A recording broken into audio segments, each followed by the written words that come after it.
عبداللہ مبارک کے دل میں بہلول سے ملاقات کا شوق ہوا۔ کسی نے بتایا کہ وہ صحرا میں ملے گا۔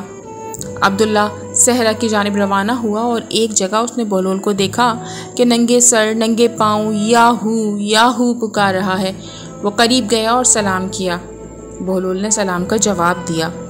عبداللہ مبارک بولا، یا شیخ مجھے کچھ نصیحت کیجیے، مجھے بتائیے کہ زندگی کو گناہوں سے کس طرح پاک کروں، اپنے سرکش نفس سے کس طرح بازی لے جاؤں اور کیوں کر راہ نجات اختیار کروں۔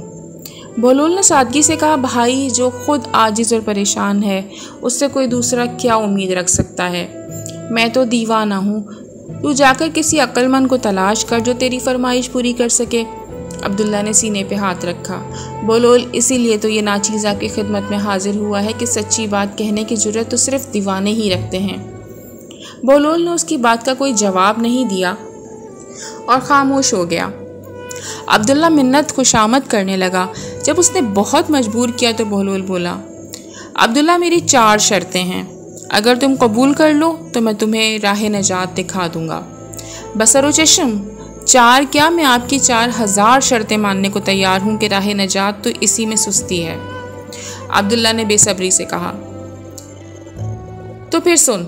بہلول کہنے لگا، میری پہلی شرط یہ ہے کہ جب تو کوئی گناہ کرے یا اس خدا کے حکم کی نافرمانی کرے تو اس کا رزق بھی مت کھا۔ عبداللہ گھبرایا، یہ کس طرح ممکن ہے کہ کوئی خدا کا رزق نہ کھائے؟ بہلول بولا، تو پھر عقل مند آدمی خدا کی بندگی کا دعویٰ بھی نہ کرو۔ یہ کہاں کا انصاف ہے کہ جس کا کھاؤ اسی کی نمک حرامی کرو؟ عبداللہ نے اعتراف کیا، آپ سچ فرماتے ہیں، دوسری شرط بیان کیجیے۔ دوسری شرط یہ ہے کہ جب تو کوئی گناہ کرنا چاہے تو خدا کی زمین سے نکل جا کہ یہ دنیا محضر خدا ہے۔ بہلول نے کہا، اف خدایا، یہ شرط تو بالکل ہی ناقابل عمل ہے، زمین کے سوا بندہ کہاں رہ سکتا ہے؟ عبداللہ مبارک چلایا۔ بہلول بولا، عبداللہ اتنا پریشان کیوں ہو رہا ہے؟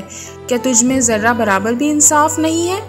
کیا تیرے خیال میں یہ صحیح ہے کہ بندہ جس کے ملک میں رہے اس کا رزق کھائے اور جس کی بندگی کا دعویٰ کرے اس کی نافرمانی بھی کرے؟ عبداللہ نادم ہوا۔ بہلول، بے شک آپ نے سچ فرمایا، اب تیسری شرط بھی بیان کیجیے۔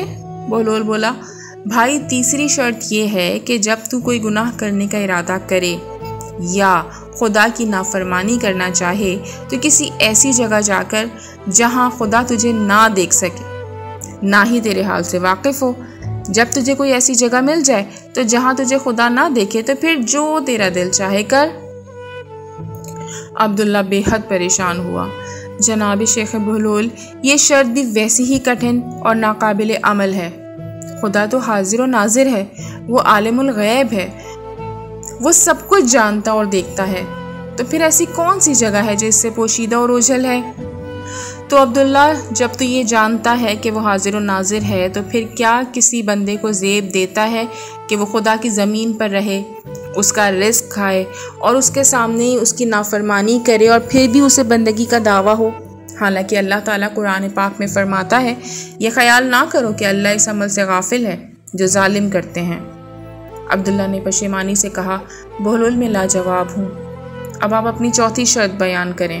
بہلول کہنے لگا، چوتھی شرط یہ ہے کہ جس وقت ملک الموت اچانک تیرے پاس آئے تاکہ خدا کے امر کو پورا کرے اور تیری روح قبض کر کے لے جائے تو تو اس گھڑی ملک الموت سے کہنا، اے ملک الموت، ذرا تو ٹھہر، میں اپنے عزیزوں سے رخصت ہو لوں اور وہ توشہ اپنے ساتھ لے لوں جو آخرت میں میری نجات کا سبب ہو، پھر تو میری روح قبض کرنا۔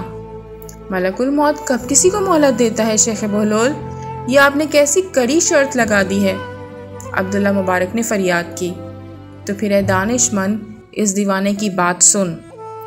جب تو جانتا ہے کہ موت سے کسی کو مفر نہیں، ملک الموت کسی کو مہلت نہیں دیتا، گناہوں کے بیچ میں کسی بھی وقت ملک الموت سامنے آن کھڑا ہوتا ہے، پھر ایک سانس کی بھی مہلت نہیں ملتی، جیسا کہ خداوند عالم نے فرمایا، جس وقت موت آئے گی تو نہ گھڑی بھر کی دیر ہوگی نہ جلدی۔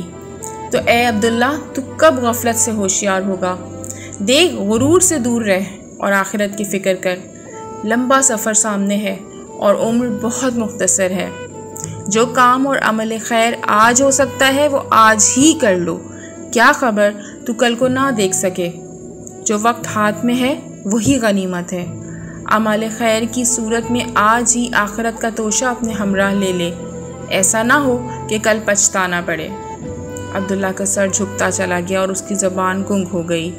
بلول نے کہا، عبداللہ، تم نے خود ہی مجھ سے نصیحت کرنے کی فرمائش کی تھی جو تمہیں راہ نجات دکھا دے۔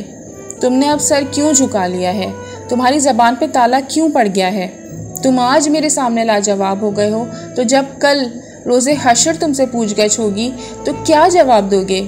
یہاں اس دنیا میں ہی اپنا حساب صاف کرو تاکہ کل کے خوف سے پناہ میں رہو۔ عبداللہ نے جھکا ہوا سر اٹھایا اور سچائی سے بولا، جناب شیخ بہلول، میں نے آپ کی نصیحت کو دل و جان سے سنا ہے اور اس سے حرز جان بنا لوں گا۔ آپ نے مجھے اپنا مرید بنا لیا ہے۔ لوگ تو آپ کو یوں ہی دیوانہ کہتے ہیں، ورنہ کون نہیں جانتا کہ آل محمد صلی اللہ علیہ وآلہ وسلم کی صحبت اور محبت نے آپ کو یگانہ روزگار بنا دیا ہے۔ آپ پاگل نہیں، آل محمد صلی اللہ علیہ وآلہ وسلم کے دیوانے ہیں۔ بہلول نے اپنی گدڑی اٹھائی اور یہ کہتا ہوا چل پڑا، بندے کو لازم ہے کہ جو کچھ کرے خدا کے حکم سے کرے اور جو کچھ کہے سنے خدا کے حکم سے، کیونکہ وہ بندگی کا دعویٰ رکھتا ہے اور خود کو خدا کا بندہ کہتا ہے۔